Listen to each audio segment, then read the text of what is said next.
থামতে হবে মাঠে। মোটামুটি 16 বছরের পুরো বিষয়টা কভার করা হয়েছে।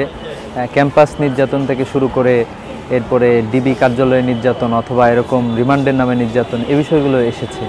সেই সাথে বিচারিক হত্যাকাণ্ড সহ আলটিমেটলি আমাদের লড়াই চালিয়ে যাওয়া, বিভিন্নভাবে শহীদ যারা, তারা কিভাবে লড়াই করেছেন সে বিষয়গুলো, এবং এই লড়াইয়ে যে নানা শ্রেণী পেশার মানুষজন যুক্ত ছিলেন, এবং আলটিমেটলি যেটা হয় যে লড়াইয়ের মাধ্যমে ফতেহ গণভবন হয়, অর্থাৎ গণভবন, জনতা মূলত গণভবন বিজয় করে। এই পুরো চিত্রটাকে মূলত আর্টিস্টিক ওয়েতে ঢাকা বিশ্ববিদ্যালয় তুলে নিয়ে এসেছে, যে চিত্রগুলো মূলত আমাদেরকে সাহস যোগায় যে জুলাইয়ে যেভাবে আমরা সামনের দিকে অগ্রসর হয়েছিলাম, আগামীতেও যদি কখনো কেউ যদি আমাদের উপর শাসন প্রতিষ্ঠা করতে চায়, তাদের বিরুদ্ধে আমাদেরকে ঠিক একই রকমের প্রতিবাদ গড়ে তুলতে হবে, প্রতিরোধ গড়ে তুলতে হবে।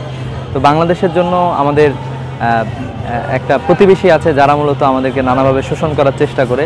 তো আমি বিশ্বাস করি যে আমাদের তরুণদের লড়াই অব্যাহত থাকবে। জয় করিয়ে থামতে হবে পাঠে, আবার তুমুল ঘামতে হবে মাঠে।